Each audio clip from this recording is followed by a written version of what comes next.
Alô? Bom, então vamos lá, gente. Agora a gente começa de forma definitiva. Acho que qualquer outra dúvida vocês podem tirar conosco, né? No atendimento online, ou mandam um e-mail, alguma coisa nesse sentido. E hoje a gente começa o módulo de fisiologia cardíaca. O módulo de fisiologia cardíaca, para que a gente possa ser bem completo e ser bem didático, esse ano eu resolvi não fazer uma aula única sobre fisiologia cardíaca. E, na verdade, fazer um módulo de fisiologia. Qual é esse módulo? Hoje a gente vai ver alguns aspectos históricos, a anatomia cardíaca. Na terça-feira, a gente vai falar sobre o controle neural da circulação, né? Regulação de pressão, frequência cardíaca. Depois a gente vai falar sobre o processo excitação-contração. E encerramos no sábado com ciclo cardíaco e desempenho cardíaco. Todas aquelas leis, lei de Frank-Starling, né, efeito Baldwin, tudo isso caiu na prova. Né? O que é isso? O que é isso? Troço ridículo. Efeito Baldwin nada mais é do que o coração precisa mais, ele taquicardiza. Qual é a primeira resposta do coração a um aumento de demanda? Evidentemente que é a taquicardia. Era só isso, o aumento da frequência cardíaca para aumento de força de contração. Ridículo. O princípio mais tem de botar esse nome pomposo. Todo mundo ficou com medo. Então a gente vai estudar isso a gente vai ver no sábado. Ciclo cardíaco, para ser cardiologista, tem que saber ciclo cardíaco muito bem. Quando a gente falar sobre derrame pericárdico, sobre tamponamento cardíaco, é sístole do átrio, é sístole do ventrículo, se não souber fica difícil. Tem que saber ciclo cardíaco. Tá? Então vamos lá. Alguns aspectos históricos em relação à cardiologia. Então, a descrição da circulação foi feita primeiramente em 384 a.C. por Aristóteles. Aristóteles, naquela época, né, filósofo, pensador, o coração é uma beleza, é o órgão do corpo que não sei o que é capaz de tudo, aquele glamour, né? Mas não se sabia muito a respeito. Não se sabia muito a respeito disso. Praxágoras foi o primeiro a identificar artérias e veias. Saber que existiam dois tipos de circulação, dois tipos de vasos diferentes. Herófilos viu que a artéria era mais grossa que a veia. Evidente. A veia é mais fina por conta de ser o quê? De ser mais afeita à capacitância, à acomodação de volume. E a artéria tem que ser mais grossa porque é mais vigorosa, participa do processo de condução de sangue oxigenado. Erisistratus viu que o coração continha artérias e veias.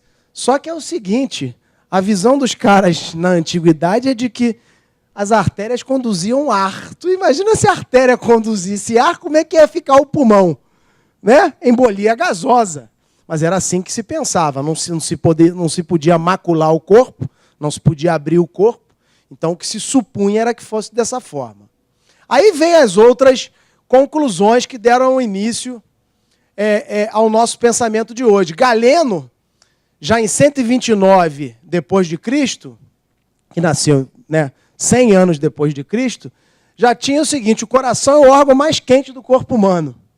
Isso ninguém tem dúvida até hoje. É verdade. Agora, o septo interventricular é permeável através de pequenos poros. Galeno disse o seguinte: para que o sangue passe de um lado ao outro do coração, tem que ter CIV. CIV pra gente é patologia, pô.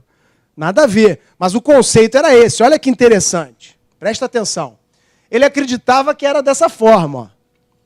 O sangue vinha, passava pelo fígado. O fígado é o que concentrava todas as impurezas. Por isso que quando a gente fala no humor, no bem-humorado, no mal-humorado, a gente fala da doença que existia, que era de ser de humor, de preto. Da doença da barriga preta, que eram esses caras que tinham alteração no fígado. Tinham humores, tinham líquidos que eram empretecidos, enegrecidos. Então eles acreditavam que o sangue ia até o pulmão, do pulmão ia para o coração, e o coração era só duas bolotas. De um ventrículo passava para o outro através de um CIV. E conduzia o quê? Conduzia ar, olha isso, e o restante era desperdiçado, ou seja, era jogado para a circulação. Era assim que o corpo se mantinha. Então, Galeno foi o primeiro a supor isso. Falou, para se comunicar uma cavidade com a outra, eu preciso que tenha o quê? Uma passagem. Hoje a gente sabe que passagem de um lado para outro é uma doença, né? É uma cardiopatia. Em 1210 a 1288, viveu Ibn al-Nafis. Já, o que acontece? Existia uma hegemonia do Oriente sobre o Ocidente com relação às coisas de medicina. Isso é fato. Isso é fato. Mas eles brigavam ali par e passo para descrever. A primeira descrição da circulação pulmonar, da pequena circulação, foi feita por Ibn al-Nafis. Só que como ele era oriental, o nego apagou ele, deixou ele ali no ostracismo, mas foi o primeiro. E a história faz justiça a isso. Quando você vai ler, observa-se isso. Por quê? Porque no Oriente ele tinha a possibilidade de tanto instruir quanto se desenvolver em termos de pesquisa. Alexandria, eram locais de formação de médico, era isso mesmo, foi assim que surgiu a medicina. E ele foi o primeiro a descrever a pequena circulação. Mas o Ocidente veio com força no manuscrito de Miguel de Serveto. Miguel de Serveto, um espanhol, fez a descrição da pequena circulação e sempre foi valorizado a descrição da pequena circulação para os ocidentais como sendo descoberta por Miguel de Serveto. Só que Miguel de Serveto descobriu a circulação pulmonar e contestou as teorias que eram as teorias de Galeno, que vinham fundamentadas pela Igreja. Ele contestou essas teorias. Que a ver, o que aconteceu com Galeno, com Miguel de Serveto? O Miguel de Serveto ele foi para cá, ó, né? Foi queimado na fogueira. Foi assassinado. Então ele foi o primeiro a descrever a pequena circulação. A descrição da circulação em si, artérias e veias, e o coração participando quando bomba, foi feita por William Harvey, em 1628. Foi o primeiro cara a descrever e a entender que a artéria leva sangue oxigenado e veia traz sangue desoxigenado. Foi a primeira vez que isso foi descrito, a circulação em si. E os momentos marcantes? Vincent, aquele mesmo do anel de Vincent, em 1706, descreveu a estrutura das câmaras cardíacas e dos vasos. Hales foi o primeiro a fazer a medida da pressão arterial, que foi aquele que enfiou um tubo no cavalo, no pescoço do cavalo. René Laennec, em 1816, inventou o estetoscópio. E Einthoven, em 1903, inventou o eletrocardiograma. Depois vieram cateterismo cardíaco. Esse é Hales, né? Verificando a pressão arterial. E o Frosman, em 1929, doido de pedra, foi o primeiro a conseguir chegar até o átrio direito com uma sonda vesical. Foi em cana, né? Foi em cana, foi preso. Ele era residente de cirurgia geral, de urologia, e todos contestavam a teoria de que se você chegasse no coração e tocasse no coração, o coração parava. Essa era a teoria. Se chegar no coração, tocar no coração, ele para. E aí o que ele fez? Pegou uma enfermeira lá, dissecou uma veia basílica, pegou uma sonda vesical e foi empurrando, sob visão radioscópica, até o coração. Também se borrou, porque quando chegou no átrio direito ele parou, né? Não continuou. Mas aí chegou lá e falou, aí, ó, tá vendo? Ó, não para nada, cheguei lá, e os caras, cana. Expulsaram ele da residência. Então, em 1929 ele fez isso, em 1956 foi Prêmio Nobel de Medicina, pela descrição da possibilidade de se alcançar as câmaras cardíacas. Aí vejam vocês, né? De 1929, para você chegar até o ventrículo direito demorou mais uns 10 anos, para passar do ventrículo direito para pulmonar mais uns 5 anos. Hoje a gente passa em 3 segundos da veia cava para dentro da artéria pulmonar com catéter de Swan-Ganz, né? Coisa bem, bem evoluída. Aí veio depois a evolução do cateterismo, com Sones, com Judkins, a cirurgia cardíaca em 1970, com o Dr. René Favaloro. Esses são marcos da cardiologia. O sistema circulatório. O coração tem como função estabelecer gradientes de pressão que irão impulsionar o sangue para todo o corpo. né? Da mesma forma que o sangue retorna ao coração para que possa ser oxigenado nos pulmões. Os vasos sanguíneos, que são as vias de passagem para a distribuição do sangue pelo corpo, e o sangue em si, que é o meio de transporte para as células, carregando oxigênio e mantendo a vitalidade dos tecidos. Quando a gente fala de insuficiência cardíaca, a gente está falando justamente disso, da incapacidade do coração de bombear uma quantidade adequada de sangue que seja capaz de manter a vitalidade dos tecidos. É isso que é insuficiência cardíaca. E aí a insuficiência cardíaca gera todas as alterações que vocês já conhecem e vem estudando aí, a gente vem estudando em termos de fisiopatologia ao longo dos anos, né? Mas essa é a composição do sistema circulatório. Hoje a nossa aula é focada fundamentalmente em anatomia. O coração é um órgão muscular com o tamanho de um punho fechado. Então, se você quer saber o tamanho do seu coração, ele é um pouco maior do que a sua mão aí fechada. Esse é o tamanho do seu coração. Batimento 100 mil vezes por dia e cerca de 3,5 bilhões de vezes durante a vida. Bombeia cerca de 7.500 litros de sangue por dia. Isso são curiosidades, mas que todo cardiologista pode também ter como carta na manga o fato de conhecer a história, de conhecer o funcionamento, de conhecer a potência, né? A localização. Sabiamente, o Criador colocou o coração dentro da cavidade torácica, entre o externo e a coluna vertebral. Isso é fundamental quando nós falamos em ressuscitação, porque a massagem cardíaca é justamente feita dessa forma, o externo em direção à coluna vertebral, massageando o coração. É assim que funciona a dinâmica. Base à direita e ápex à esquerda. Peso aproximado de 280 a 340 gramas nos homens e cerca de 240 a 280 gramas nas mulheres. Importância do peso do coração. Quanto mais pesado o coração, maior o grau de hipertrofia das paredes do coração. Isso pode significar doença. Isso é um dos parâmetros analisados na ecocardiografia. Dimensão das cavidades, potência de ação, que é a fração de ejeção, e também o quê? A gramatura, quanto pesa o coração. Corações mais pesados são corações mais hipertróficos, seja por hipertrofia concêntrica, seja por hipertrofia excêntrica, ok? O coração é uma bomba dupla, tem átrios e ventrículos, artérias e veias e é dividido por septos.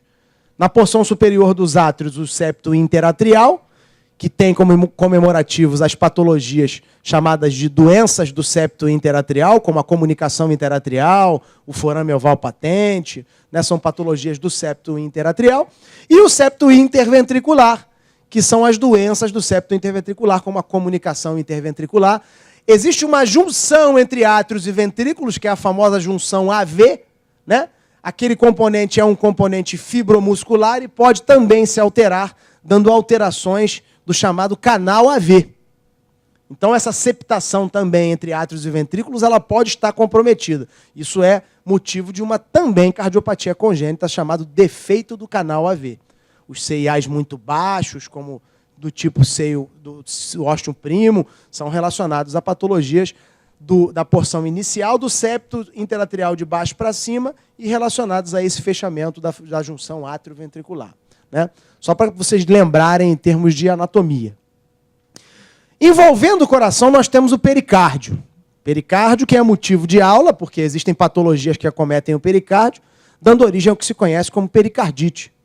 E da pericardite, ou das alterações do pericárdio, né, das alterações inflamatórias ou alterações de outra natureza, pode acontecer também o derrame pericárdico. Por quê?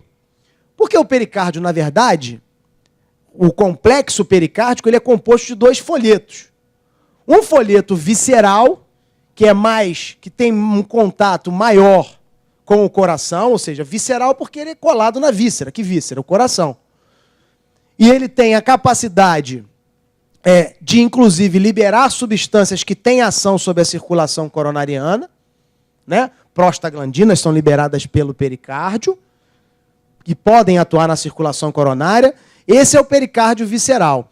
E nós temos um pericárdio parietal, que ele é mais externo a esse visceral, é um pouco mais fibroso, tem cerca de 2 milímetros de espessura normalmente e envolve todo o coração, com exceção de uma pequena parte do átrio esquerdo, que fica extrapericárdico. Perfeito? Uma pequena parte. O que acontece? esse pericárdio parietal é o que justamente dá o quê? A limitação do crescimento da cavidade ventricular. Ele limita o crescimento do coração. Então ajuda de alguma forma, né? Ajuda de alguma forma no equilíbrio do tamanho e, além disso, o pericárdio mantém o coração centrado dentro do tórax. Porém, dentro do pericárdio existe um líquido, porque se não houvesse líquido, haveria o quê? Haveria um sinal clássico da pericardite, que é o atrito pericárdico. Perfeito. Esses folhetos iriam roçar um no outro, como se você estivesse andando, por exemplo, na neve. Né? Você que não teve a oportunidade de nunca pisar na neve, infelizmente, fico penalizado por você, tadinho, você pode andar na areia também, naquela parte mais fofa. Perfeito? Mas anda de algum calçado, senão vai dar bolha. E é aquele barulho ali. Então, esse roça-roça, na verdade, é o atrito pericárdico. Provocado o quê? Provocado por processos inflamatórios que reduzem a produção da substância lubrificante. Por isso que faz aquele barulho. Perfeito? E quando esse processo inflamatório, ou processos que acometem o pericárdio, são de tal magnitude que aumentam a produção desse líquido contido dentro do pericárdio, aí começa a surgir uma outra patologia, uma outra pericardiopatia, que é a doença do derrame pericárdico. O derrame pericárdico, que pode ser um derrame onde o coração mantém as suas funções, ou pode evoluir para uma emergência médica chamada tamponamento cardíaco. Então é muito importante esse conhecimento fisiopatológico, porque, veja, o espaço pericárdio é preenchido por 50 ml de um fluido seroso. E a pressão intrapericárdica? A pressão intrapericárdica, ela é zero, ou próxima de zero. Ué, mas espera aí, mas qual é a... O que houve? Posso? Tu quer só melhorar as coisas, né? Aí tá bom. O que acontece? Quando você aumenta, vamos admitir que eu tenha um paciente... Quanto vocês acham que um pericárdio pode acomodar em termos de volume? Não agudamente, cronicamente. Quanto? 500 ml? Mais? 1 litro? Sem o cara entrar em... Estou dizendo o seguinte, vamos pegar... Não estou falando do agudo, né? Ah, uma ruptura coronária. Não. Aí vai encher na hora, se o cara botar ali 50 ml, o cara morre.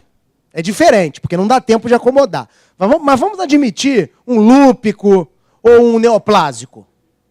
Uma tuberculose. Vamos acumular líquido dentro do pericárdio. Quanto que vocês acham que o pericárdio é capaz de acomodar? Em torno de 2 litros. Em torno de 2 litros. Ele consegue. Só que o que acontece? Para pensar comigo. A pressão dentro dos folhetos pericárdicos ela é zero. Não é isso? A pressão é zero. Vamos admitir que eu vá colocando líquido ali agudamente. E essa pressão pericárdica que é zero, ela atinja, por exemplo, 25, 30 milímetros de mercúrio. Ela era zero. Presta atenção no que vai acontecer. Esse pericárdio preenchido de líquido, quando o coração está em sístole e em diástole, o que acontece? O sangue chega dentro do átrio direito. Quanto é a pressão média dentro do átrio direito? Pressão média na cava. Quando chega no átrio direito, em torno de 5 milímetros de mercúrio. Não é isso? 5 milímetros de mercúrio. Então imaginem vocês, eu tendo 25 dentro do pericárdio e 5 dentro do átrio. Aí sabe o que acontece com esse átrio? Esse átrio se esvazia. Quando esse átrio se esvazia, a pressão intrapericárdica faz o que na parede do átrio? Dá uma porrada na parede do átrio. E comprime o átrio direito. Tá aí, quando a gente fala, qual é o primeiro sinal de tamponamento cardíaco? É o rechaço do átrio direito. É o colabamento do átrio direito. E qual é o outro? É o do VD. Porque imagina só, o do VD acontece quando? O do átrio direito acontece na diástole. Quando o átrio se esvazia, a pressão intrapericárdica vai lá e comprime, potencializando. Tanto é que a velocidade transtricuspídea aumenta. E reduz no mitral. Isso é que dá o famoso pulso paradoxal. Estão vendo o que eu estou fazendo? Anatomia, mas eu estou fazendo vocês pensarem. A gente vai ver pericardite, vai ver... Mas entendeu? Porque informação jogada não vale de porcaria nenhuma. Tem que ter uma aplicação clínica. Saber que a pressão é zero é isso. Porque se ela aumentar, ela vai comprimir as cavidades. Aí o que acontece? Isso passa... Então eu tenho o comprometimento do átrio, vejo na ecocardiografia, e o ventrículo? O ventrículo enche. Na hora que ele faz a sístole, ele consegue ejetar um determinado volume para dentro do pulmão, mas não consegue encher mais, galera. Quando ele tenta se relaxar, a pressão, ó, acotovela o ventrículo direito. E o ventrículo direito colaba. Esse cara está prestes a morrer. Esse está prestes a morrer. Mas o primeiro sinal é o comprometimento ao enchimento da pressão do átrio direito. É o colabamento do átrio direito. Ele é rechaçado. E quando o VD colaba, esse cara está muito mal. Está prestes a morrer, ficar sem débito. Por isso que o pulso paradoxal aparece nesse momento. Não é isso? Há uma queda da pressão sistólica maior que 10 milímetros de mercúrio quando ele inspira. Consegue encher, pô. Então a pressão sistólica cai. Isso pode levar ao choque. Isso é o tamponamento. A anatomia cardíaca aplicada. O que eu tenho que saber de importante a respeito dos átrios? Alguém aqui faz eletrofisiologia? Alguém faz eletrofisiologia? Não. Não? Hã? Porque ano passado tinha um monte mesmo. Junção cavo-tricuspídea. Já ouviram falar? Tenho que saber disso por quê? Tenho que saber disso porque a junção cavo-tricuspídea é o principal ponto de formação de uma arritmia cardíaca. Qual é a arritmia? O flutter atrial. O circuito do flutter começa justamente nessa região, na junção cavo-tricuspídea, do lado direito do coração. Ué, isso é importante? Evidente que é importante, porque quando eu falar de fibrilação atrial, que é uma patologia, uma arritmia atrial, eu vou falar o quê? Eu falo de junção átrio esquerdo veia pulmonar. Ora, então eu vim lá de não sei de onde para aprender isso mesmo. Circuito de flutter é do lado direito, no átrio direito, circuito de fibrilação atrial é no lado esquerdo, lá nas veias pulmonares, na junção átrio esquerdo, veias pulmonares. Válvulas de Eustáquio e Tebésio. Importância. Essas justamente responsáveis pela drenagem venosa do coração. 50% da drenagem venosa do coração é feita através da veia cardíaca magna, da maior veia do coração. O restante é feito através das válvulas de Tebésio, que jogam direto dentro do átrio direito, dos sinusoides cardíacos, ou o sangue que retorna, através de imbricações que existem entre o sistema arterial e venoso. Nó sinoatrial, porção posterior do átrio direito, é o ponto inicial de condução do estímulo elétrico. Forame oval é uma formação embrionária na porção média do septo interatrial, que se não fechar, pode dar origem a alterações. Região do forame oval é próximo dali, que a gente observa também a ocorrência das comunicações interatriais. Isso há defeito de septação, de formação da membrana septal, de alteração da contiguidade entre óstium primo e óstium secundo, que eles se colam embrionariamente, não é isso? Só que o forame oval ele tem que existir. Porque lá, quando você está na barriga da sua mãe, a forma do sangue ir da cavidade direita para a cavidade esquerda, qual é? É através do forame oval. O pulmão está colabado, o teu pulmão é a placenta da tua mãe. Entendido? O apêndice atrial. Importância do apêndice atrial. Trombo. É isso. Trombo. Se eu vejo um paciente com fibrilação atrial, principalmente se ele é idoso, o que eu faço? Eco transesofágico. Vamos ver o apêndice atrial. Está gordinho, cheio de bolota dentro. Anticoagula é obrigatório. Está gordinho, cheio de bolota dentro. Cardioverto? Cardioverte que tu vai aparecer aonde? No Fantástico, sem ser esse domingo agora, que vai ser negócio do marca-passo, no outro domingo vai aparecer você, algemado, com a mãozinha para trás, e o teu filho falando, não leva papai não, não leva papai não. Né? Você entrando como homicida. É assim que acontece. Então o apêndice atrial é importante nisso. E a junção átrio esquerdo, veias pulmonares, a fibrilação atrial. Então vejam vocês, Essa junção cavo-tricuspídeo aí, ó, é onde começa o circuito do flutter, pô. Lado direito do coração. E aqui, átrio esquerdo, veias pulmonares. É onde o cara... É aqui, ó, que o cara sai queimando para acabar com a FA. E o que se observa é que, principalmente nessa porção inicial do músculo que penetra nas veias pulmonares, é o local que mais dá fibrilação atrial. Então tem que isolar as veias pulmonares, queimada. Hoje está muito melhor, né? Porque você consegue ser muito mais seletivo em termos de foco arritmogênico para a FA. Mas tem as indicações clássicas, não é para todo mundo. Não é para quem quer, é para quem pode. Né?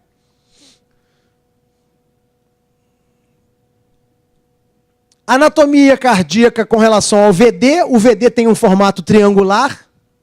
Tem uma via de entrada, que é a válvula tricúspide, uma via de saída, que é a válvula pulmonar. Algumas doenças comprometem essas vias. E aí, cito a vocês a endomiocardiofibose, que acomete VD e acomete VE. Não é preferencial do ventrículo direito.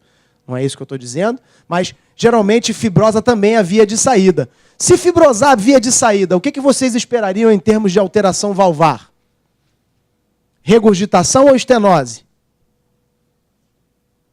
Regurgitação. Quando fibrosa, traciona o folheto, a válvula acaba ficando aberta quando deveria estar fechada. Então ela regurgita. Perfeito? Então endomiocardiofibose dá incompetência de válvula atrioventricular. Trato disso porque compromete trato de entrada de ventrículo. Insuficiência tricúspide, insuficiência mitral, né? Mas isso é importante que vocês saibam. Outra coisa, ventrículo trabeculado é VD.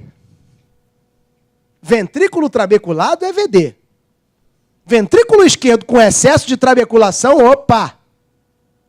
Opa! Eu quero uma situação onde o ventrículo esquerdo tenha muita trabeculação. Qual seria? Doença de Chagas. É isso que acontece. Outra doença. Miocárdio não compactado.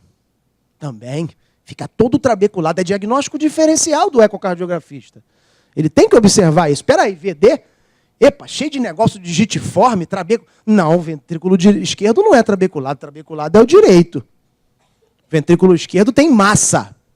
Ventrículo esquerdo tem forma, tem força. Tem o quê? Tem parede espessa. Porque é ele que é o responsável por ejetar o sangue para o corpo inteiro. E quando a gente fala de cardiologia, qual é a única função do cardiologista? Defender o ventrículo esquerdo. Ah, e o ventrículo direito? Deixa ele lá. Já viram infarto de ventrículo direito? Já viram, né? Já viram fibrose de ventrículo direito? Não, porque não existe. Infarto não dá fibrose de ventrículo direito quando pega o VD. Ele dá o quê? Dá uma alteração que mata 30% das pessoas. Que, teoricamente, seria fácil de corrigir. Injeta volume no caboclo. Infarto de VD? Volume. E depois? Depois você faz volume. E depois, o que faço? Volume. Chegamos a 3 litros, agora fazemos a mina. É assim que funciona. Então, o ventrículo direito não fibrose infarto agudo do miocárdio. Você não vai pegar um eco, a área acinética do VD, porque consome muito pouco. Não é somente irrigado o ventrículo direito pelas artérias coronárias. Em alguma parte ele é irrigado pelo sangue intracavitário. Tá aí as trabeculações do VD, gente. Que funcionam como pontos de apoio da vascularização da parede. Não fibrosa. Podem ficar tranquilos que ele para, mas não fibrosa. Por isso que você mete volume. Mete volume. Você está fazendo do VD uma cavidade de passagem. Joga volume daqui, o volume entra nas cavidades direitas, empurra para o pulmão, o ventrículo esquerdo está bom. Já viram coronariografia de infarto inferior? O ventrículo esquerdo está sempre hipercinético, porque está puxando do VD que está parado. Nossa importância é o ventrículo direito. O esquerdo. O que o cardiologista tem que fazer? Defender o ventrículo esquerdo. Defender a função do ventrículo esquerdo. Essa é a minha missão. Tá? O ventrículo esquerdo, vias de entrada e saída, a mitral e a aórtica, são juntas, tem uma proximidade, e isso aqui explica o quê? Explica outra patologia que a gente vai estudar, febre reumática. Quando eu tenho comprometimento da válvula mitral, que é muito mais frequente, o que eu vou pesquisar também? A associação com válvula aórtica. Por quê? Coladinho uma na outra. São coladinhas. Vocês vão ver aqui um corte de cima do coração, é muito próximo. Outra estrutura importantíssima na cavidade ventricular esquerda são os músculos papilares. São importantes ou não são?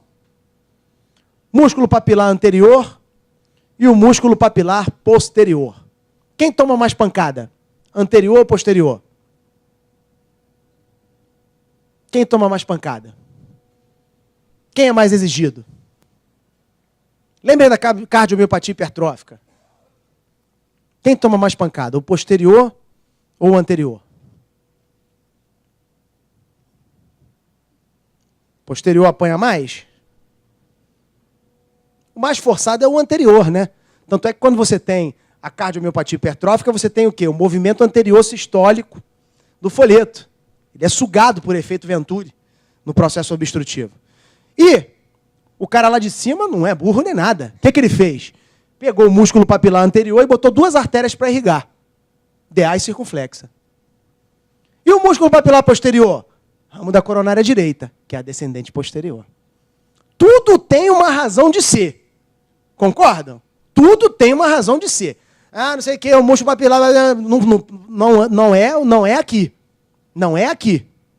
Aqui é, peraí. Deixa eu dar uma olhada. Infartada é? Infarto inferior? Soprando. Opa, tá batendo. Isso é o músculo papilar posterior. Isquêmico. É isso.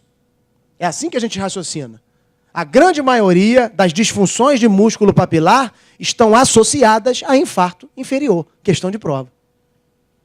Verdadeiro. É isso mesmo. É realidade. O papilar posterior só recebe uma irrigação. Só recebe irrigação da coronária direita, do ramo descendente posterior.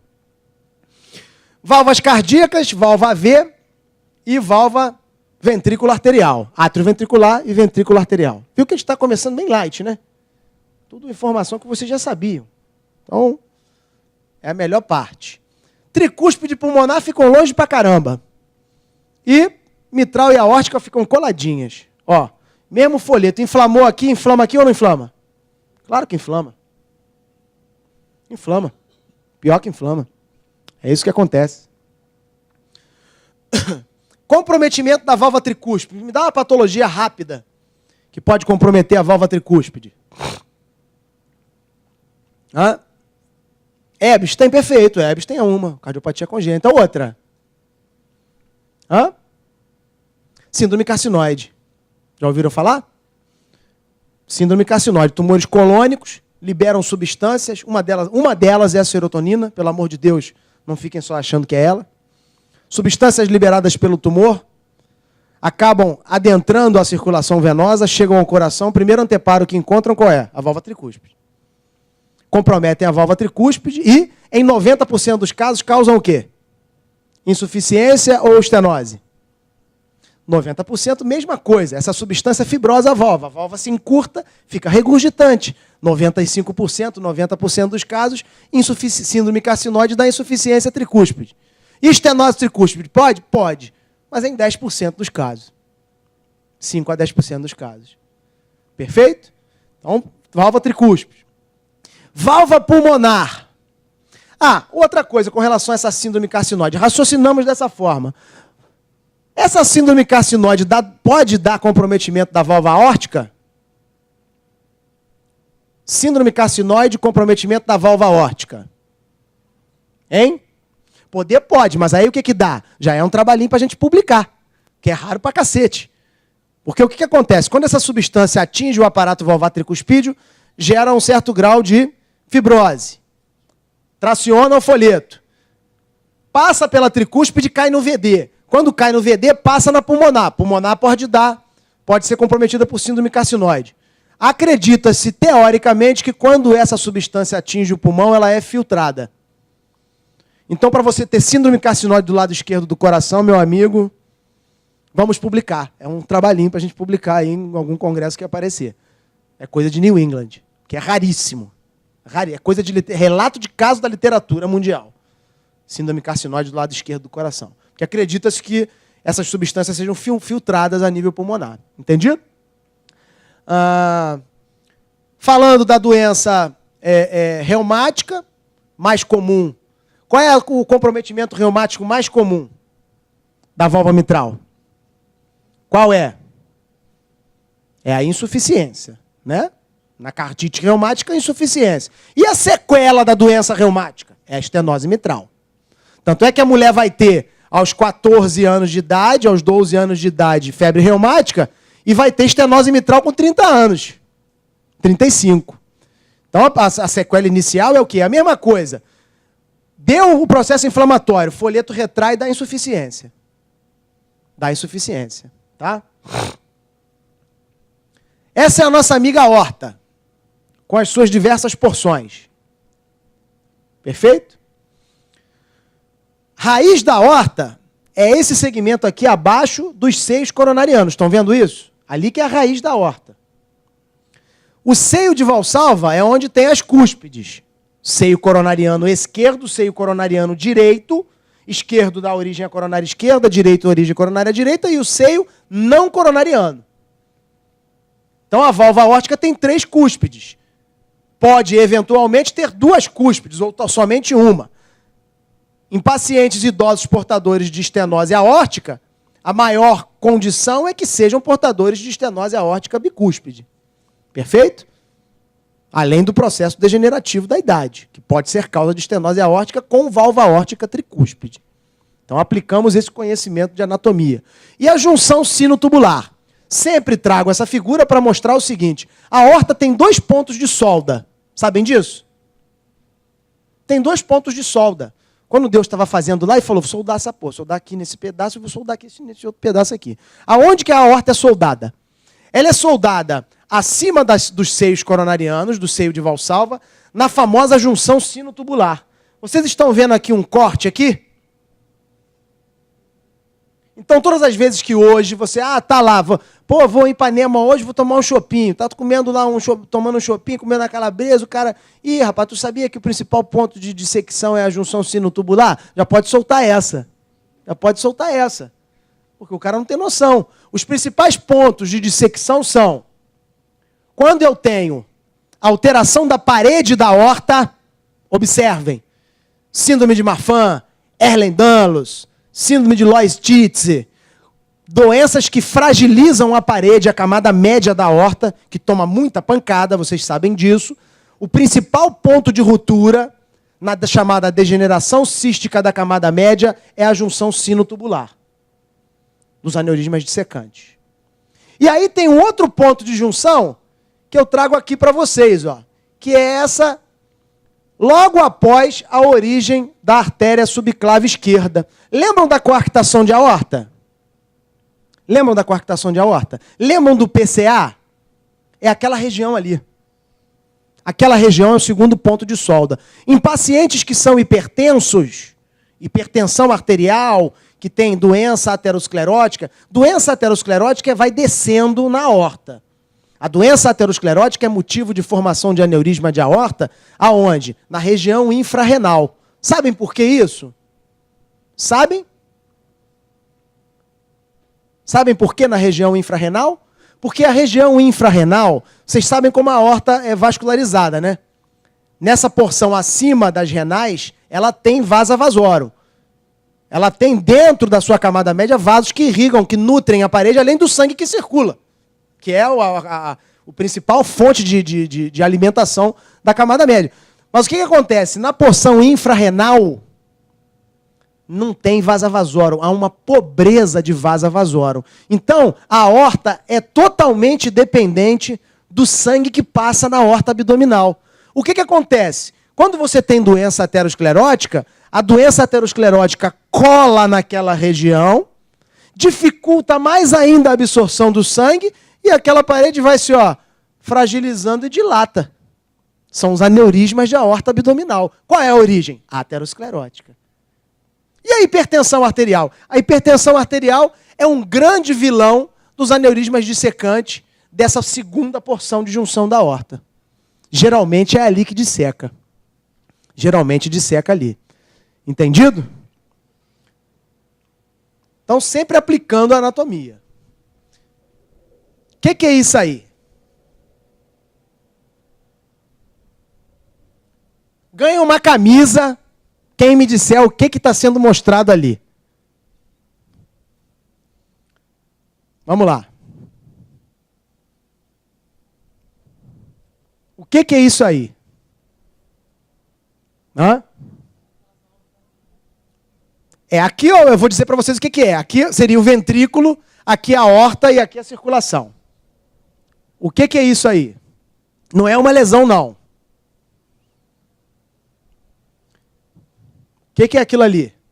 Estão observando? Agora perderam o direito à camisa, mas olha só o que acontece. O sangue chega, exerce uma pressão, abre a válvula aórtica, depois que o chamado stroke volume, ou volume de trabalho, ou volume sistólico é ejetado, veja o que acontece com a porção posterior à válvula.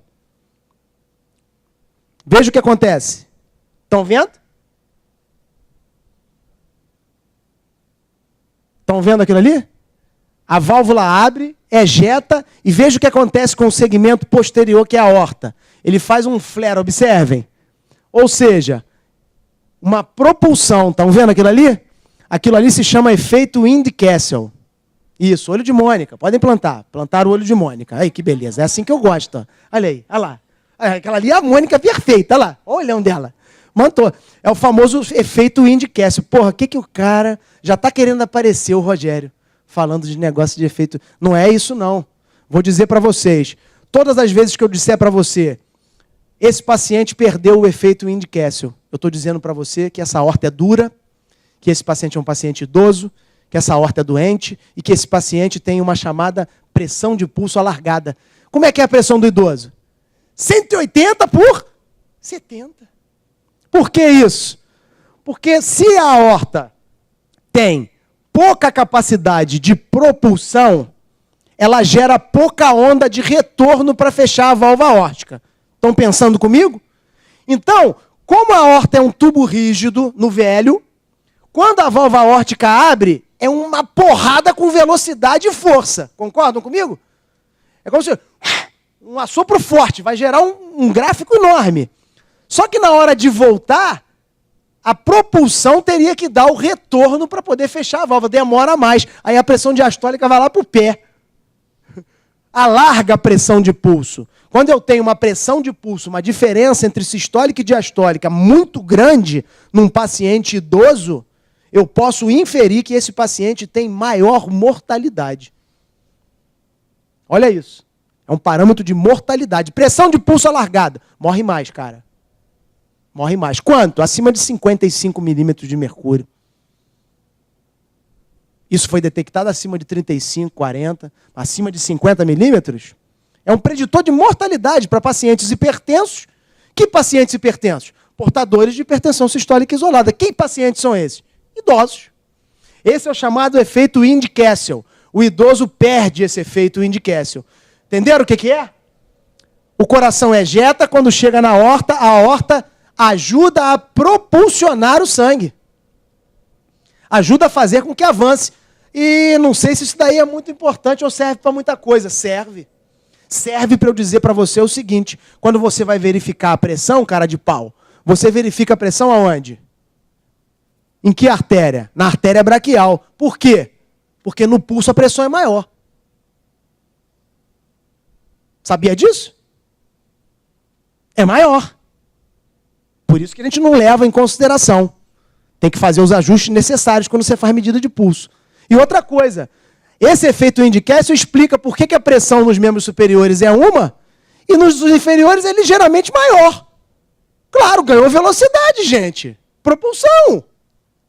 Saí com uma pressão e cheguei lá com outra. Não é isso? Isso a gente vê só no exame físico. Só no exame físico. Então esse é o chamado efeito Wind-Castle. Quando você perde esse efeito Wind-Castle, é o que explica a pressão de pulso alargada em pacientes idosos que a aorta é rígida. Perda de efeito Wind-Castle. A aorta dura, vasos endurecidos. Perfeito? Gostaram, né? Aqui a gente está observando uma outra patologia que acomete a aorta, que é o aneurisma em si, né? Só o crescimento. O que é o aneurisma? O aumento de 1,5 vezes o diâmetro de referência. Então a aorta tem um diâmetro de referência em torno de 2,5, 3, não é isso? E aí se você tem 4, 5, 5,5, né, mais de uma vez e meio o diâmetro de referência, você chama de aneurisma. Abaixo disso você chama de ectasia. As ectasias são muito mais comuns do que os aneurismas, graças a Deus também, não é isso? Mas existe uma patologia onde há uma dilatação da aorta ascendente desde a junção sinotubular. Lembra onde é a junção sinotubular? Desde da raiz da aorta, desculpa. Desde a raiz da aorta, da parte mais inferior. É uma patologia que acomete aqui, ó. Acomete aqui. É dilatado desde aqui, dilatado aqui e dilatado aqui. Que patologia é essa? É o Marfan. Essa é o Marfan. O marfanoide é um cara, o que caracteriza o marfanoide? Ele tem dilatação da aorta ascendente desde a raiz da aorta. Os seios coronários também são grandalhões. Tá? As artérias coronárias são os primeiros e os menores ramos da aorta, são do tipo muscular, suas paredes são nutridas por difusão. Claro, coronária não tem vasa-vasorum, né? Não tem. São nutridas pelo sangue que adentra a coronária. Fluxo pulsátil com pico diastólico. O enchimento coronariano é fundamentalmente realizado na diástole. Dá para entender ou não? Dá para entender por quê? Dá ou não? As artérias coronárias estão posicionadas nos seios coronários, esquerdo e direito. Quando o coração contrai, a válvula aórtica se abre, não abre? Quando ela se abre, o que acontece com os ósseos coronarianos? São parcialmente tapados. É verdade, faz sentido. São parcialmente tapados. Alguma parte do volume de sangue adentra a coronária. É verdade, na sístole. Só que o enchimento coronariano, ele é fundamentalmente diastólico. O que vai acontecer? Aquele efeito Windy-Kessel vai propulsionar, a aorta vai dilatar logo depois da válvula aórtica, vai aumentar a pressão, vai voltar uma coluna de sangue, vai entrar nas coronárias e perfundi-las e vai fechar a válvula aórtica. Olha que interessante. É super engenhoso. Aí você fala para mim, Rogério, mas me dá um senso prático para isso? Vou te dar 2 sensos práticos clínicos. Primeiro, uma alteração chamada ponte miocárdica. Ponte miocárdica é uma banda muscular localizada sobre a coronária, que no momento que a coronária contrai, aperta, que o coração contrai, aperta a coronária. Ora, estou cagando para isso, porque se não enche na sístole, o que interessa? Ponte miocárdica não vai dar dor no peito. Se o enchimento é diastólico e comprime na sístole, estou nem preocupado. Porém, existem bandas musculares com tal vigor que são capazes de contrair e pegar toda a sístole e o início da diástole. Quando a banda de contração, a ponte miocárdica, comprime a artéria coronária de tal sorte que o início da diástole seja comprometido, esse paciente pode ficar isquêmico e vai ter dor no peito. E vai ter dor no peito. E é verdade. Então, se ele te falar isso e você achar uma ponte, ele pode ter isquemia realmente. Faça teste funcional para pesquisar se é isquêmico ou não. Esse é um ponto. O segundo ponto é, eu pego um paciente, portador de insuficiência aórtica, e ele fala para mim, doutor, muita dor no peito, doutor. Estou com dor no peito. Por que um paciente... Porque se eu falar para vocês que um paciente com estenose aórtica está com dor no peito, você vai falar, Rogério, 40% a 60% dos pacientes portadores de doença valvar estenótica aórtica, que são, na grande maioria, idosos, têm concomitância de doença coronária. Rogério, vai estudar esse cara. Esse é um ponto. Agora, eu pego um paciente jovem, sem fatores de risco para DAC, coronárias completamente normais na coronariografia, portador de insuficiência aórtica, e esse cara tem dor no peito. Qual o motivo da dor no peito? Perfeito. Uma coisa chamada de efeito Venturi. Quando esse efeito Windy-Kessel é feito, ocorre, e ele retorna ao coração para encher os ossos coronários e fechar a válvula aórtica é incompetente. Em virtude da válvula aórtica ser incompetente, o jato de retorno central para dentro do ventrículo esquerdo, ele é o quê? Ele é magnificado e ele faz uma coisa o quê? Faz um efeito de sucção, que é o famoso efeito Venturi. Nesse momento, quando o sangue regurgita para dentro do ventrículo esquerdo, ele chupa a parte do sangue que deveria perfundir as coronárias. E aí esse paciente pode ter isquemia relativa e ter dor precordial por insuficiência aórtica. Entenderam a importância de saber essa anatomia? Oi. Fístula também pode dar, mas aí é por aumento de consumo. Por aumento de consumo. Pode dar dor no peito também. Fístula, quando são fístulas grandes, por essa demanda de alto débito, as fístulas coronarianas significativas são mais propensas a evoluir com insuficiência cardíaca. Mas pode dar dor no peito, sim. É verdade. Entendeu? Mas fístulas grandes dão mais o quê? Insuficiência cardíaca. Manejam muito volume. Não é? Trajeto através e envolvendo o órgão que irrigam, fluxo coronário é ajustado em resposta às necessidades de O2 no coração. Sabem disso, né? O fluxo coronariano pode ser aumentado até 4 vezes o fluxo normal, se o coração precisar. Isso se chama autorregulação coronariana, que é o motivo da nossa segunda aula do módulo, que é o controle neural do coração e da circulação. Tá?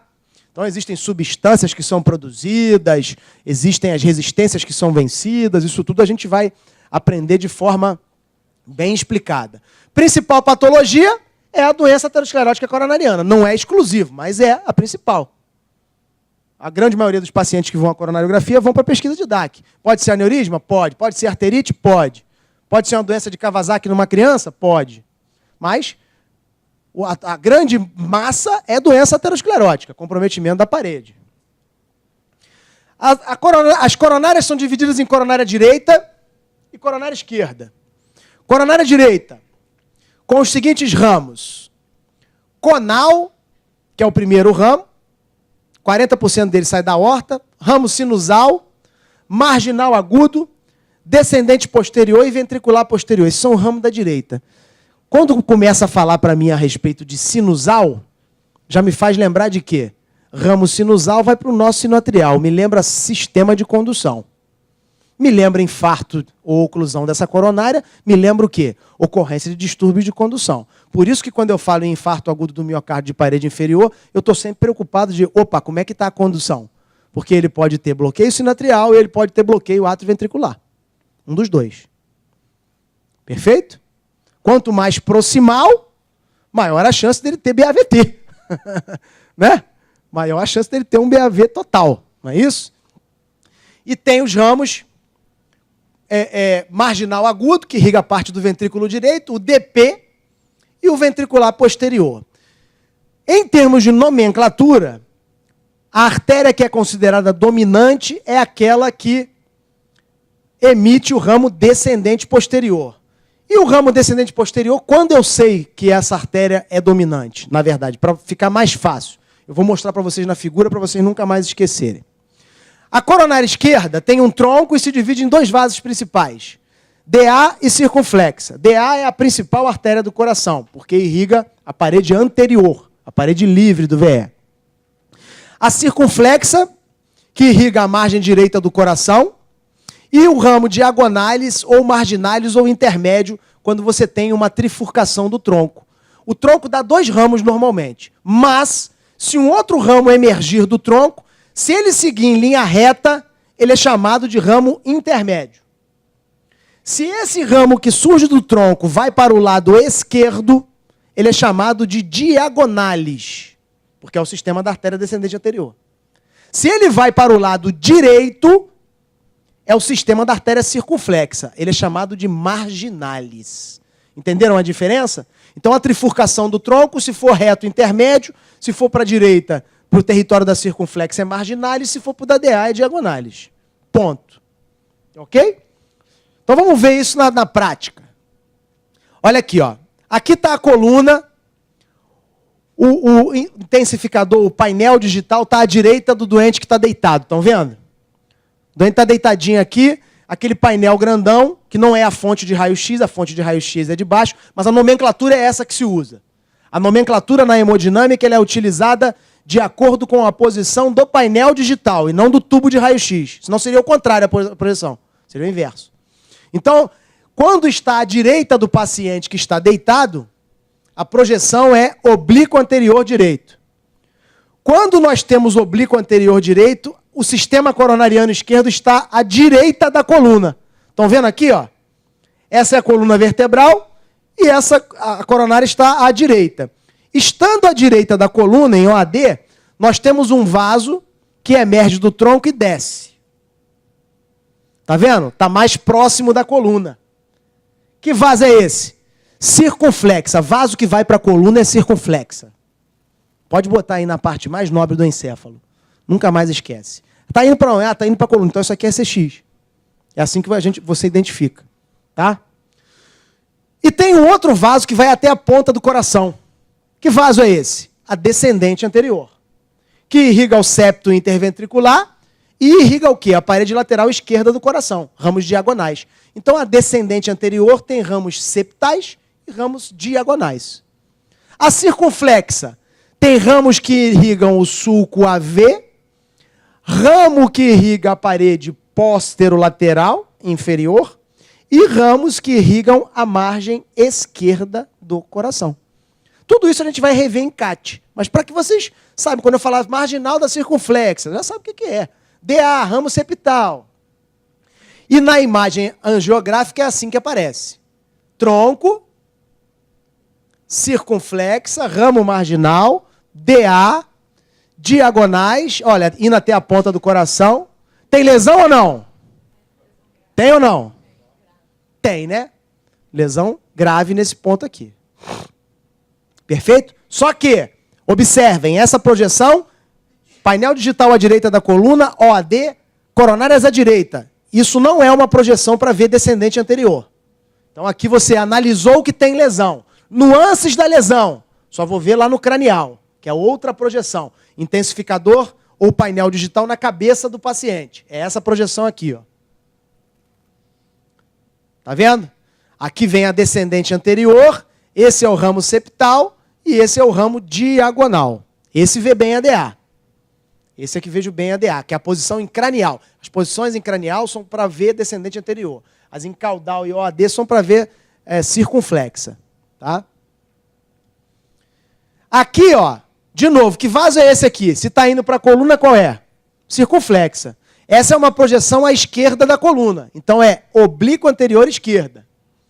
Onde a descendente anterior vai descer paralela à coluna. Tá vendo? Descer paralela à coluna. E a circunflexa vai em direção à coluna. Sacaram isso? OAE cranial. Olha como isso fica na imagem. Quem está vindo para cá? Coluna é aqui. Quem é essa? CX. Que vaso é esse? DA. Que raminho é esse? Septal. Que ramo é esse? Diagonal. Vejam, os ramos septais da artéria descendente anterior irrigam os 2/3 superiores do septo interventricular. Porque o restante é irrigado por ramo da DP. Então, se perguntarem a você, um infarto de direita pode dar um CIV? Pode. É muito mais frequente quando fecha a DA, mas pode dar. Porque parte do septo também é irrigado pela descendente posterior. Verdade. Perfeito? Então, essa é a OAE cranial. E essa é a projeção, ó, Spider. Tem gente que me pergunta, por que é Spider? É Spider porque parece um javali, né? Porque parece uma capivara. Porra, é Spider porque a projeção é feita dessa forma, ela parece uma aranha, né? Para a esquerda vai a descendente anterior, para a direita vai a circunflexa. Quando a gente coloca na projeção angiográfica, olha aí que beleza. Essa projeção é boa para quê? Não precisa nem ser estudioso para entender. Vejo bem o tronco e vejo bem a bifurcação do tronco. Aqui, ó, DA e circunflexa. Perfeito. Essa projeção ajuda muito nisso, nessa avaliação. Segmentos proximais de DA e de circunflexa e o segmento distal do tronco. Hoje a gente fala muito de abordagem percutânea de tronco de coronária esquerda, não fala? Como uma opção à cirurgia, né? E aí, o que a gente faz? Didaticamente, divide o tronco em 3 porções. Uma porção inicial, uma porção média e uma porção distal.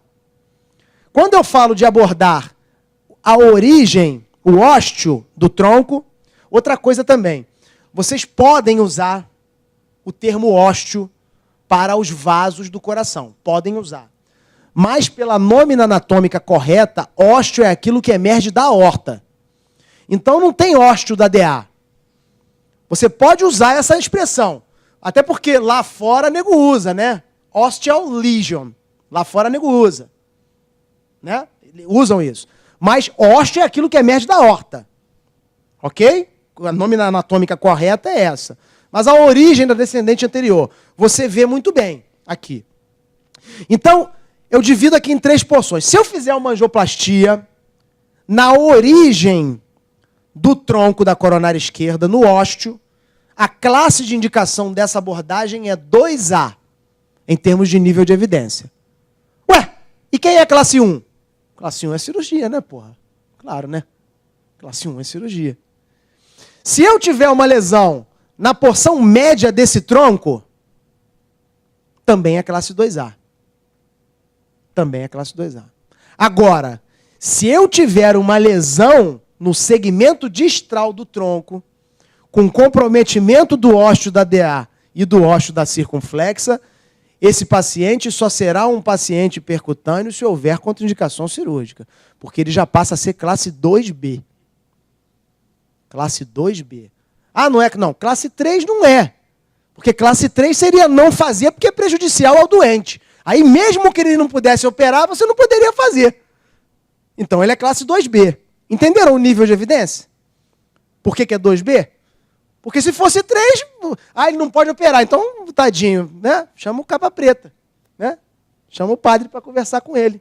E o padre é uma coisa interessante. Quando você chama o padre para fazer extrema unção, já viu isso? Quando você começa, você nasce, né? Quando você nasce, aí a tua mãe te coloca no jardim de infância.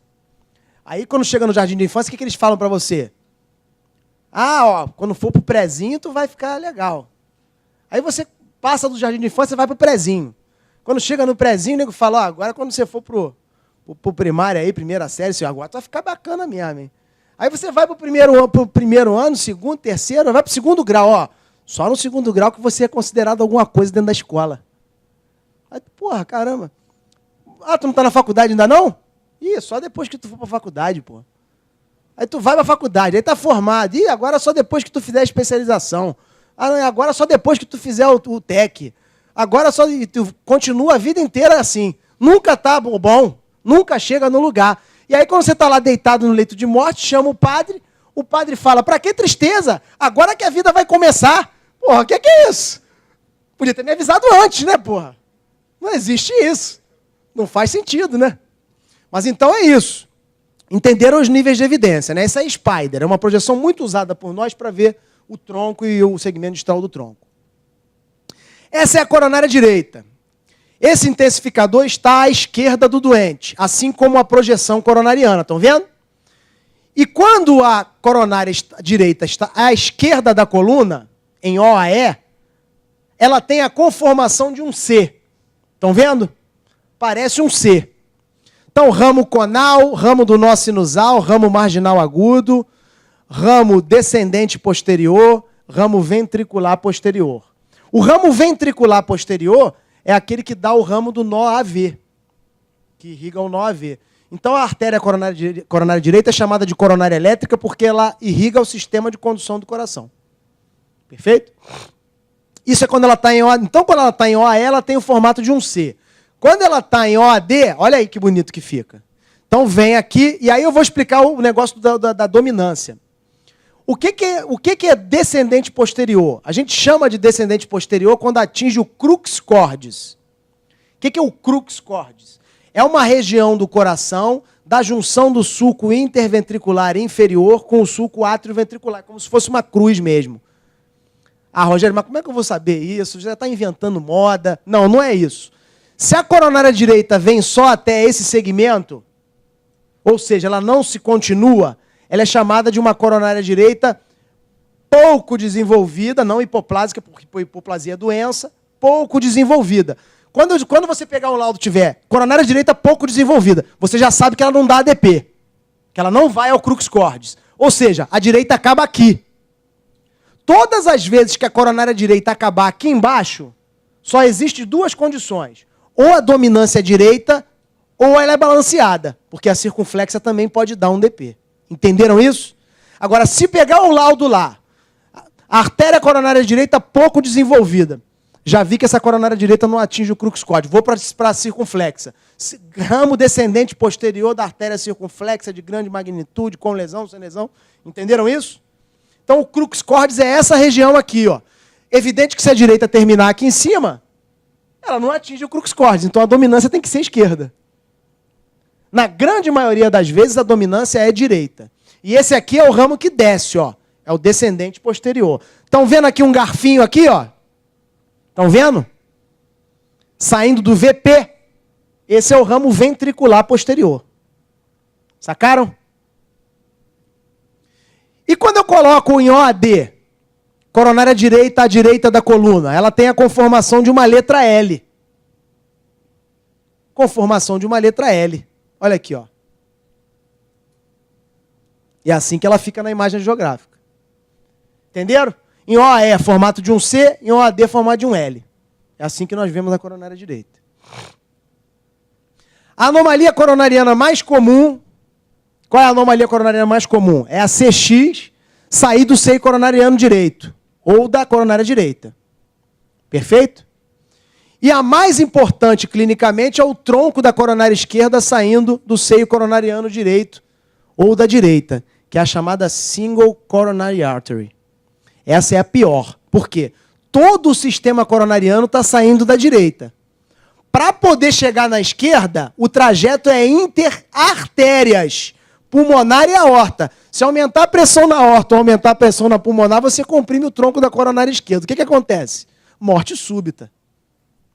Não é nem isquemia. Não é nem isquemia, é morte súbita. Vai morrer. Então, quando a gente acha uma single coronary artery, o que a gente faz? Indica esse paciente para revascularizar. Porque existe o perigo de morrer, pô, morte súbita. Uma das causas de morte súbita é a anomalia coronária. É a terceira, quarta causa. Principalmente em paciente jovem, né? Abaixo de 20 anos. Acima de 35 anos, qual a principal causa de morte súbita? Acima de 35 anos, doença aterosclerótica coronariana. Abaixo de 35 anos, cardiomiopatia hipertrófica. Abaixo de 20 anos, anomalia coronária. Anomalia coronária. Perfeito? Entendido? Então a anomalia mais comum é a CX sair da DA, sair da direita. Sai lá da direita e vai para o lado esquerdo. Perfeito? Se ela tiver um trajeto interartéria também, pode dar isquemia. Pode dar isquemia. É raro acontecer, mas pode. Então é isso aqui, ó. Que projeção é essa aqui? Que projeção é essa? Está com a forma de um quê? Letra C ou letra L? Letra C. Então está em OE. Aqui, ó. Estão vendo? Essa é a direita e essa aqui quem é? É a circunflexa. Saindo da coronária direita. Entenderam? Deu para ver legal? Essa aqui é a direita e essa aqui a circunflexa. Tem lesão na direita? Aqui, ó. Tem lesão na circunflexa? Tem, aqui. E essa é a single coronary artery. Olha aqui na angiotomografia, lá, ó. Tudo sai. Olha lá. Olha aqui explicando aqui, ó. Tudo sai do lado direito. Para poder ir para o lado esquerdo, passa entre a aorta e a pulmonar, pô. Não tem como. Uma hipertensão pulmonar, uma hipertensão arterial, vai colabar. Comprime. Torna isquêmico. Vai fazer esforço, morre. Isso é uma anomalia coronariana. E essa é a mais grave, olha lá. Ó. Tudo saindo do seio coronariano direito. A drenagem venosa do coração. Caiu na prova. Caiu na prova desse ano. Tinha falado isso. Na aula de CAT eu falo disso. Seio coronariano é responsável por 50%. Através da veia cardíaca magna. As veias de Tebésio joga diretamente dentro do átrio direito. O ventrículo direito recebe sangue diretamente. da drenagem venosa depois que passou da fase arterial, da coronária, e os sinusoides cardíacos. Essa é a drenagem venosa. Quem maior responde é o seio coronariano. 50%. Tá? Por isso que hoje a gente bota eletrodo dentro do seio coronário, fecha o seio coronário e não tem problema nenhum. A drenagem venosa continua. Porque tem outros caminhos. Né? E é veia também, né? Acha outros caminhos. Circulação coronariana colateral. Todo mundo tem comunicação entre o sistema coronariano. Rola essa informação ou não? Todo mundo tem. O sistema coronariano esquerdo e o direito, eles se intercomunicam. Através do quê? De pequenos vasos não visualizáveis, né? Que se conectam. Ponto. Ponto. Dá-se o nome de circulação colateral quando existe uma obstrução em um determinado vaso que leva à abertura desses braços anastomóticos, fazendo com que os mesmos se tornem visualizáveis. Isso é circulação colateral. Circulação colateral começa a surgir em pacientes com lesão importante. Para nós, lesões importantes são lesões acima de 70%. Isso também é uma questão de discussão que sempre os alunos perguntam. Porque, mas é 90%. O que eu digo é o seguinte, a partir de 70% de obstrução, é uma obstrução grave e a circulação colateral pode passar a ser visualizável. 90% de lesão tem circulação colateral. Procure que você vai achar. É isso que eu estou dizendo. Pode não ser plenamente visualizável, mas tem. Mas tem. Entenderam? Então, o ponto de corte é 70% para desenvolver circulação colateral. Por quê? Porque vaso abaixo de 200 micrômetros a gente não consegue ver na angiografia. Que é microvaso. Microcirculação. Entendido? Olha aqui, ó. Olha o sistema direito e o sistema esquerdo se intercomunicando. Ele se intercomunica. Hoje, não sei se vocês já tiveram a oportunidade de ver, existe uma técnica em hemodinâmica chamada angioplastia retrógrada, para oclusões crônicas. Já viram isso? O princípio fundamental é eu entrar por dentro dessas imbricações. Eu passo da coronária direita, vou lá na descendente anterior. Ué, por onde? Vou pelo sistema de colateral. Vou com microcatéter, com microguia, entrando e chego lá na DA. Porque a circulação se comunica, pô. Ela se comunica. Os mesmos fatores de risco para DAC podem limitar o desenvolvimento de colaterais. Então, se o cara é diabético, se o cara é um hipertenso grave, se ele é um dislipidêmico grave, ele pode ter dificuldade de desenvolvimento de circulação colateral. Raramente a circulação colateral fornece aumento de fluxo sanguíneo adequado para atingir o MVO2 do exercício físico máximo. O que isso quer dizer? Quando vocês pegarem um paciente com uma oclusão de uma DA que enche completamente pela coronária direita, se ele for um paciente de 85 anos que não faça nada, só toma sopa e joga dominó, ele pode muito bem ficar sem revascularizar. Agora, se ele for um jovem, a despeito dele não ter sintomatologia, todas as vezes que você estressar esse paciente, ele vai dar isquêmico. Porque é fato de que a circulação colateral ela é capaz de manter a vitalidade do tecido, não a função plena. Não a função plena. O tecido permanece viável, até às vezes com contração normal. Mas se você estressar esse paciente, ele desenvolve. Porque o sistema de circulação colateral não é capaz de suprir as demandas metabólicas do músculo miocárdico durante o período de esforço. Isso é um conceito, está lá no Brownwound, dessa forma que eu estou falando. Perfeito? E como pode ser descrita a circulação coronária? Intracoronária, que é a chamada homocolateral, ou seja, da CX para DA ou da DA para CX, ou intercoronárias, sistema direito para sistema esquerdo, ou vice-versa. Esquerdo para direita ou direito para esquerda, que é o heterocolateral. Esse é o famoso anel ou círculo anastomótico de Viançan. Então, observa aqui, olha, eu trago essa foto sempre para vocês lembrarem. O ramo conal da coronária direita, observem, enche toda a descendente anterior, cara.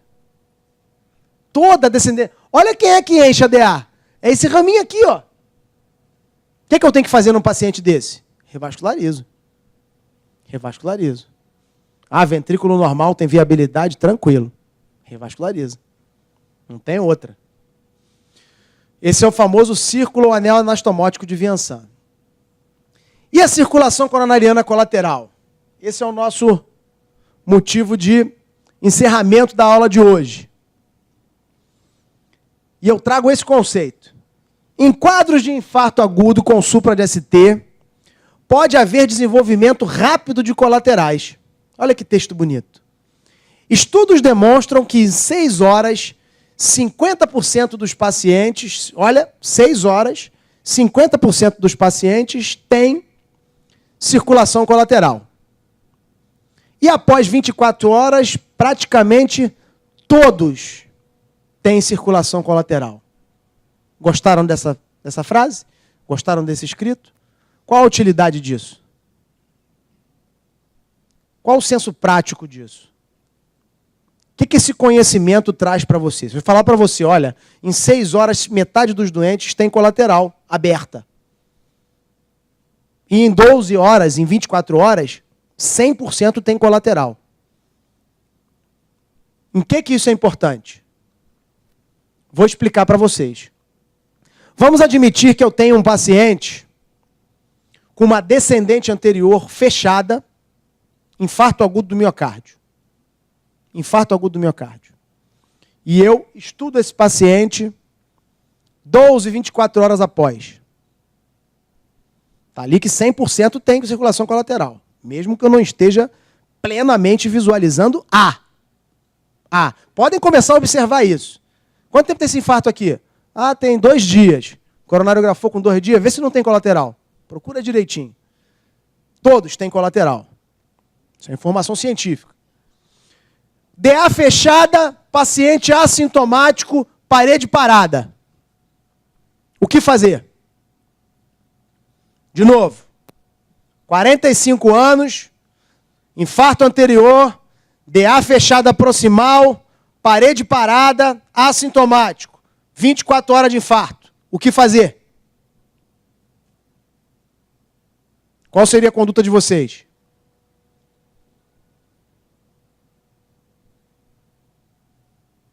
Deixariam assim?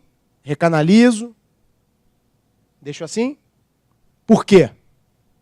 Por causa desse conhecimento que vocês acabaram de ler. O que acontece nesses casos? Prestem atenção. A oclusão é formada por um trombo.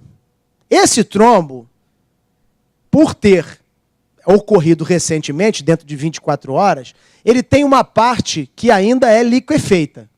Conseguem se tocar até aí? Então ele é extremamente friável. 24 horas, ok? Aí o que eu faço? Eu pego e falo o seguinte, como existia antigamente, e essas conclusões são subtraídas do chamado estudo Walt, né?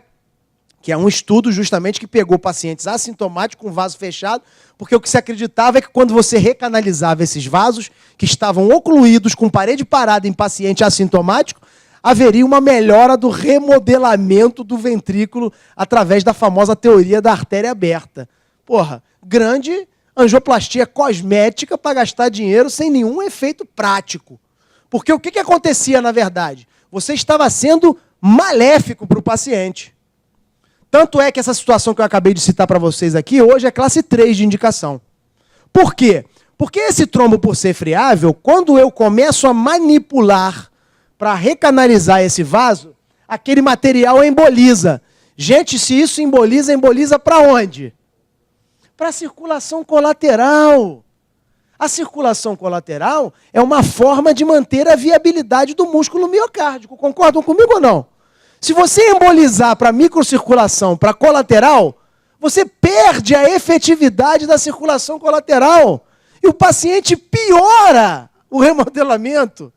Você acelera o processo de degradação da fibra muscular que parou de receber qualquer tipo de irrigação. Já tinha epicárdica, agora parou também a micro, porque você entupiu. Você foi iatrogênico. Então, se a parede está parada, Se o paciente está assintomático, se eu tenho 24 horas de infarto, a minha informação é de que 100% tem circulação colateral. Esse paciente será acompanhado clinicamente. E como eu procedo nesse paciente? Como eu procedo? Dentro de hemodinâmica, nós só consideramos oclusão crônica quando a oclusão tem mais de 3 meses. Entenda o que eu estou falando. E quando a oclusão é crônica, talvez você tenha um pouco mais de dificuldade de recanalizar esse vaso que será abordado. Então, 3 meses. O que eu faço nesse paciente? Pego esse paciente, medico, vaso fechado, clinico ele direitinho. Depois de 3 meses, ou antes de completar os 3 meses, onde ele ainda não é considerado oclusão crônica, se a definição de oclusão crônica é uma oclusão depois de 3 meses, antes de 3 meses ele não está com oclusão crônica. Pego esse paciente e faço uma cintilografia, 1 mês e meio, 2 meses após. Essa cintilografia ou uma ressonância nuclear magnética me demonstram viabilidade. Demonstram viabilidade. Aí eu posso, depois de 2 meses de ocluído, fazer uma angioplastia para recanalizar esse vaso, tendo a mesma chance de margem de sucesso do que se eu fizesse na hora. Só que se eu fizesse na hora que eu fiz a coronariografia, provavelmente esse cara ia se ferrar. Claro, sempre, sempre, sempre. Nós somos movidos por isso. A nossa ânsia hoje é de tentar revascularizar o que seja viável, porque não faz o mínimo sentido. Ah, está completamente parado, está fibrosado, aí vai tratar para insuficiência cardíaca. Vai gastar dinheiro à toa. Aí vai gastar dinheiro à toa. A ciência diz isso. Se você abrir esse vaso imediatamente, você está sendo iatrogênico. Isso é desconhecimento. Então nós não podemos fazer isso. Pesquisamos a viabilidade num período de 2 meses, 2 meses e meio, e a minha chance, como hemodinamicista, de passar pela lesão é a mesma de que se eu tivesse feito na hora, como comemorativo de não estar prejudicando o doente. Então, claro que é fundamental pensar que nesse paciente, com esse quadro que eu estou descrevendo, a tendência é que você não faça nada. Cara, mas e se esse cara aparece com um infarto anterior, 40 e poucos anos, parede parada e depois de 48 horas, 48, 72 horas com dor precordial, sem alteração do eletro? Aí está com dor, né? Mas 48, 72 horas depois do infarto, eu posso muito bem pensar na transmuralidade de uma pericardite epistenocárdica e a causa nem seja isquêmica. Tem que fazer diagnóstico diferencial, sacaram? 48 horas depois de um infarto, está com dor? Vaso ocluído? Pode ser pericardite, não necessariamente doença isquêmica. Entenderam isso? Ah, mas ele está com 12 horas e está com dor. Então a dor é isquêmica, pô. Aí vale tentar recanalizar. Só que é outra abordagem, é uma angioplastia toda elaborada, com paciente pré-tratado, muitas das vezes com a necessidade da aplicação de inibidores 2B3A durante o procedimento. É outra, você pensa de outra forma. Não é uma angioplastia como outra qualquer. Eu sempre procuro dizer isso. Se vocês forem no laboratório de hemodinâmica e verem um hemodinamicista fazendo uma angioplastia de infarto ou uma angioplastia eletiva rápido, podem ficar certos de que aquilo ali não está sendo feito de forma correta. Porque esse procedimento não é para ser feito rápido. Habilidade é diferente de rapidez, de querer ir embora. De vamos lá que eu quero botar outro. É completamente diferente. A angioplastia do infarto agudo é uma das mais difíceis de serem feitas. Graças a Deus a incidência é baixa. Mas a grande maioria das vezes que você vê a angioplastia de infarto agudo com quem não tem experiência dá merda.